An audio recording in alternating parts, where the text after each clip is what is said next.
Pero messback naman si Amy Marcos sa parinig ni Liza Marcos na fake news daw. Balikan ko nga ulit yung sinabi ni Liza Marcos para maibangga natin sa post ni Amy. Yeah. Okay. Dali.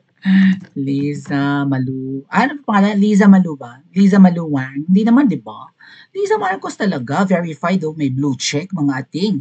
Okay. Bago natin punta yung kay Amy na response, ayan, dito nang galing yung, di ba? O, ayan, ano sabi ni Liza Line? I won't argue with you anymore. Hindi mo ba kaya? Sige nga, kalabitin mo ang tenga. Sige nga, umatapa. Hindi na raw siya makikipagdaldalan kay Amy. Because after all, you're my husband's sister and I respect Mami Imelda. Yun sabi, no? Pero yung mga statements mo, fake, kasing fake ng mukha mo. Nilait talaga yung retoke mo, Amy, oh. Ano kaya yung mga pinagawa ni Amy, no? I have a feeling na nagpa-botox si Amy, nagpa-rhinoplasty, or nagpaayos ng ilong, plus nagpa-trim ng baba. Okay? Tapos parang nagpa-ano rin yan, nagpa-facelift, ganon, di ba? Nagpa-banat kasi nga, syempre, nagtatagumpay si gravity laban sa ating mga tao. Bumababa talaga ang ating mga balat, di ba? So, para banat na banat at hindi natatalo ng gravity, dapat talaga facelift and cool. Ikaw, Ma'am Shi, wala kang balak magparitoke? I mean, magpaano ka man lang, magpa-fox eye ka man lang para lumiit ng konti ang mata mong parang mata ng anis, damonyo, di ba?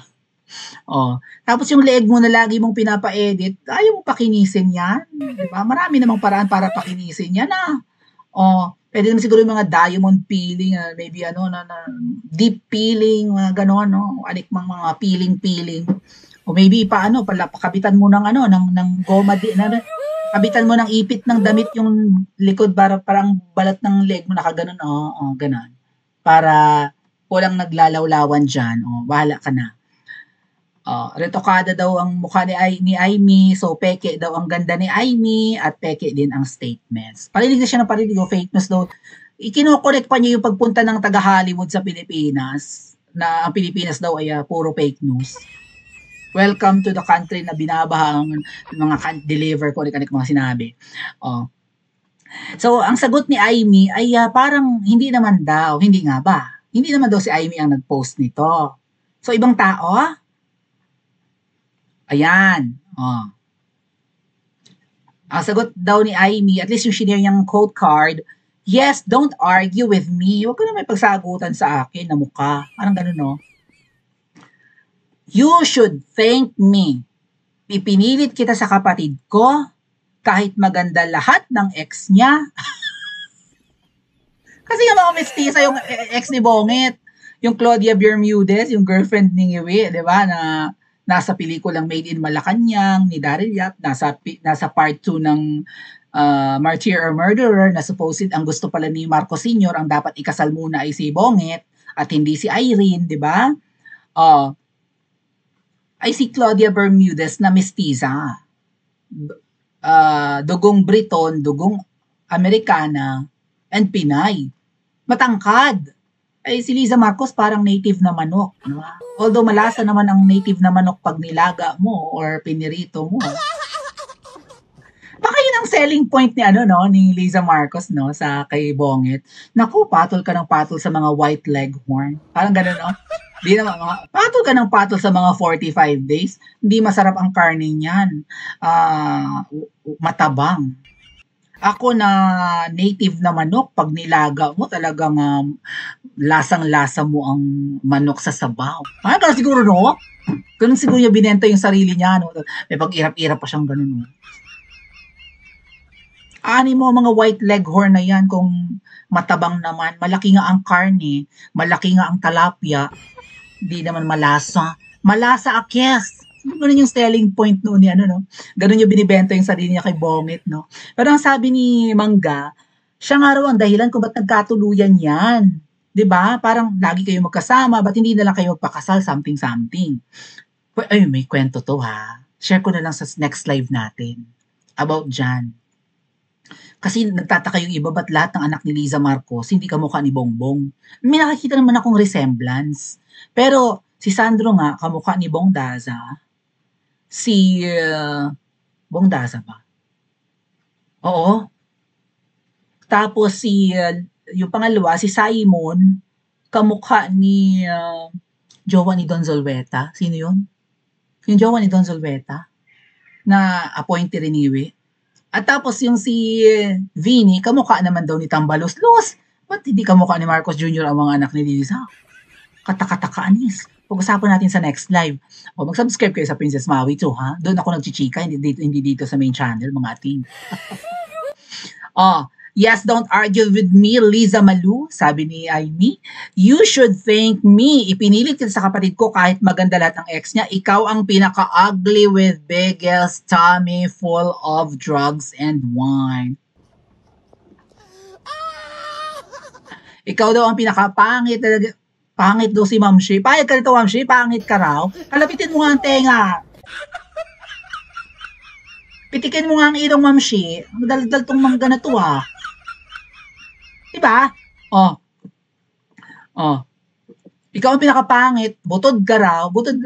Biggest tummy. Butod ka raw, Mamshi. Sabi ni Aimee. Kalapitin mo ang tenga. Bilisan mo na.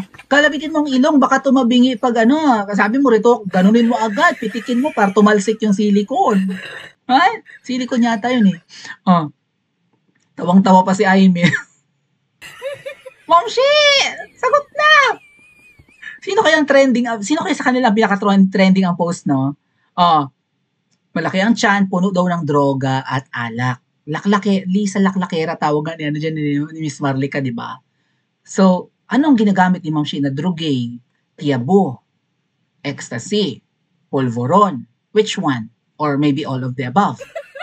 Tapos mahilig nga siyang uminom. Lagi naman nakikita yung may bit-bit na kopita, meron pang vape, meron pang yosi, di ba? Mahilig talaga siyang tumungga. Ay, doon pa nga lang sa inaugural ni Iwi, di ba? Gigewang-gewang siya na para siyang si Jabba the Hutt ba ng Star Wars. Gigewang-gewang siyang maglakad na ganyan. Yung nandila siya, nakapilipinyana siya. Gigewang-gewang siya nun, di ba? Laseng ka raw, mams. Ay, pareho naman sila mag-asawa. Mahilig sila sa party, mahilig sila sa concert, no?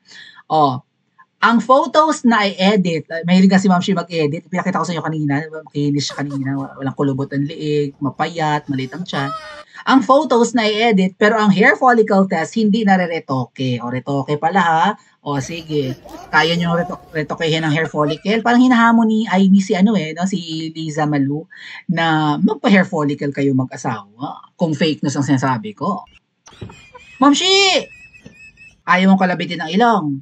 Ayaw mong kalabitin ang tenga ni Aimee. Abay, magpa-hair follicle ka raw. Sige nga, matapang, pa-hair follicle nga. Statement daw ni Aimee Marcos ito regarding the reaction of Liza Marcos. So, may gumawa ng quote card. Okay, na ganito. Pero ang sabi ni Aimee, I did not post this. Thanks. Hindi nga ba? Banggitin ko mamaya sa live natin sa Princess Maui 2. Ang post na to ni Aimee, mga kababayan, ay nag-gain ng 165,000 reactions. Tapos ang comments ay 8,000. Yung kay Liza Malu, trending rin ba? Tingnan ko nga. Ay, hindi papatalo, hindi nalalayo ang agwat, mga ating. Lamang lang ng konti si Aimee. 165 kay Aimee. Ang kay Liza Malu ay 159 with 18,000 comments at 12,000 shares. Ating, tingnan nyo.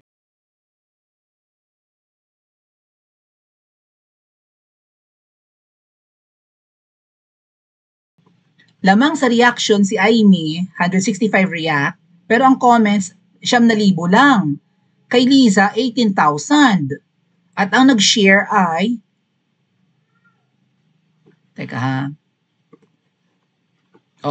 at ang nag-share ay 12,000 dun sa dulo. 12,000 ang nag-share ng post ni Ma'am Shi. Aimee, talo ka ni Ma'am. Marami nag-share ng post niya.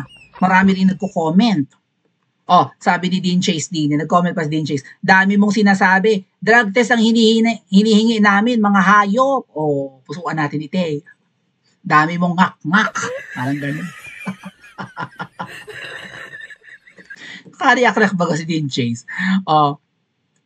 Maging maingat po tayo sa mga peking pahayag. Ang mga katulad nito or ang mga tulad nito ay nakakadagdag lamang sa ingay na hindi na naman makakatulong. Salamat po. Nga ba? Hindi daw siya nag-post niyan eh. Really? Aimee, really? Anyway, yung post ni Aimee, 9 hours ago lang. Pero ang dami ng, di ba, pumuso, ang dami ng tumawa. Yung post ni Ma'am Shi, 17 hours ago. O, 17 hours ago. So, bago lang yung post ni Aimee, baka malamangan pa ni Aimee yung post ni Liza. O, simula na ng bakbakan mga kababayan. Ano pa kayang mga lihim ang mabubunyag? At alam niyo ba yung kwento na ano nga, na may, kasi itong quote card, may katotohanan dito eh. Parang lagi nga raw magkasama noon, like sa New York, di ba?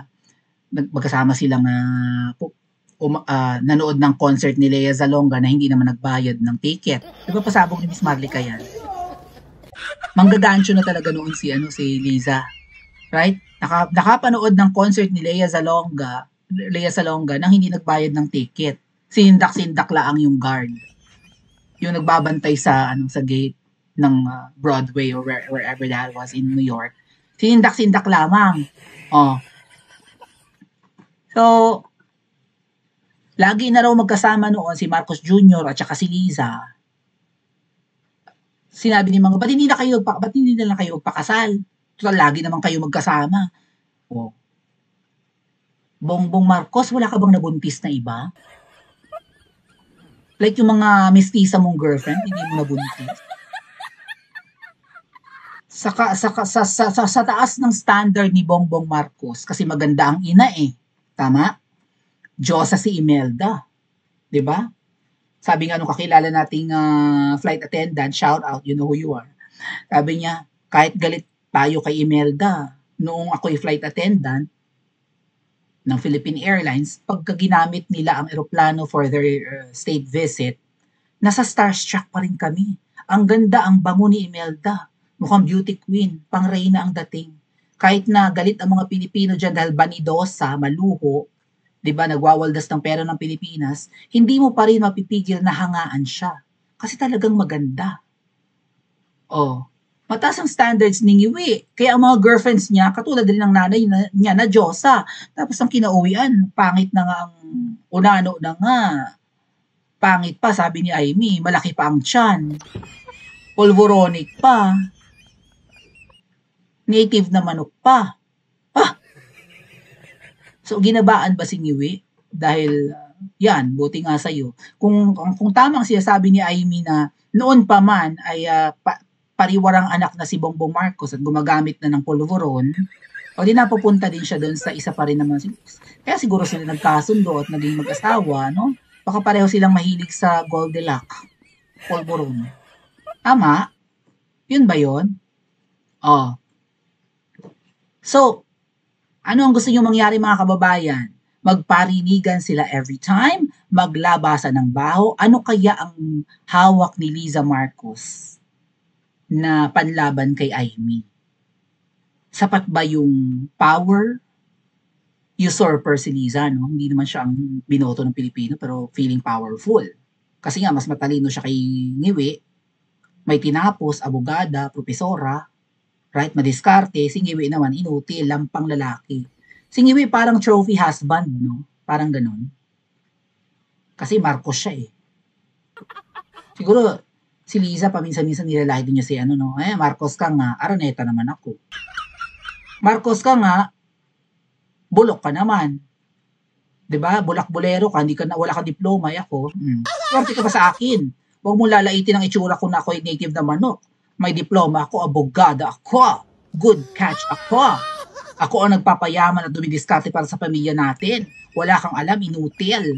Ang meron ka lang, yung putotoy mong hindi natin alam kung gaano kalaki, right? Mukhang jutay mukhang duty free, right? Mukhang gamay na si Bongbong Marcos. O, siguro sabi ni Liza, jutay ka na nga. Bulok ka pa.